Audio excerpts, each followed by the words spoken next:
Since we last visited Blackadore Caye, the proposed site for a multi-million-dollar eco-friendly resort development near Burgers Caye, coverage of what's taking place on the island has been minimal. That's not to say that things have come to a standstill. In fact, everything's a go as far as ecological considerations are concerned. Developers have been given approval from the Department of the Environment to proceed with an environmental impact assessment. The project certainly has the blessings of Minister of Tourism Manuel Heredia, a resident of San Pedro town. Definitely, I believe that the project that will be done in Blackadore Caye is something not only good for San Pedro, but for entire Belize.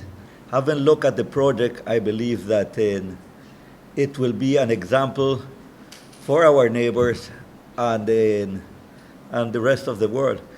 They are envisioned to do a project that is eco-friendly, restoring the island, and making sure that everything that they do over there is first class. These people, personally, I have seen it, has already done tremendous amount of studies within international expertise and so forth. And I believe that what they have done will really create one of the world's best resorts over there.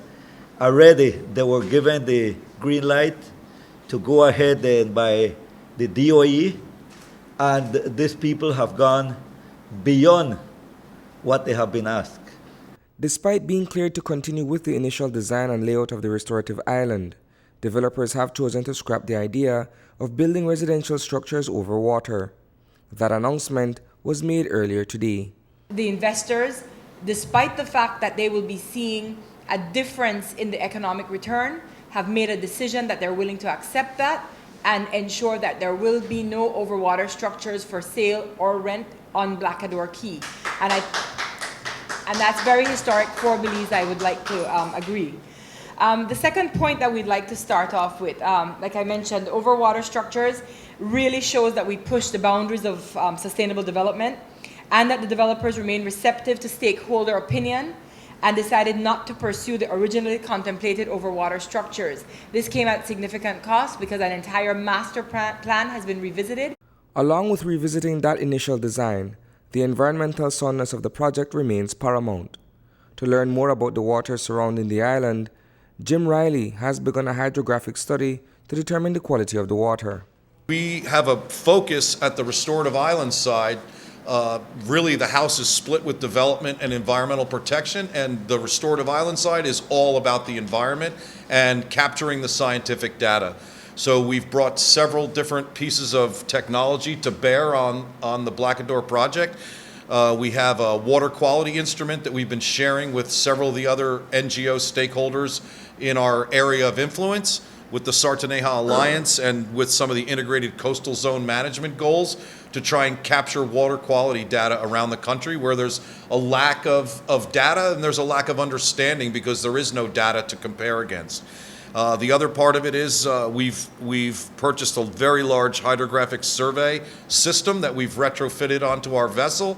It is not the same as what's been used in the seismic work offshore. It doesn't use an air gun technology where it's creating a sound in the water. It uses the same technology as a depth sounder on anyone's boat. And the overall investment? Well, according to PR rep Dion Chamberlain Miranda, it is expected that an approximate 800 million Belize dollars will be spent during the building phase of the Blackadore project. Most importantly, she emphasizes, is that Blackadore will contribute to the growth of Belize's annual gross domestic product. I want you to realize that over the next 20 years that there will be $200 million in revenue, and the investment over the period for the construction phase will be up to 470 million US dollars. This is 25% of Belize's GDP, for any of you who would like to take note of that. I also want you to realize that this project, after its growth and development phase, will contribute to over 3% of Belize's GDP on a yearly basis. Reporting for News 5, I am Isani Cayetano.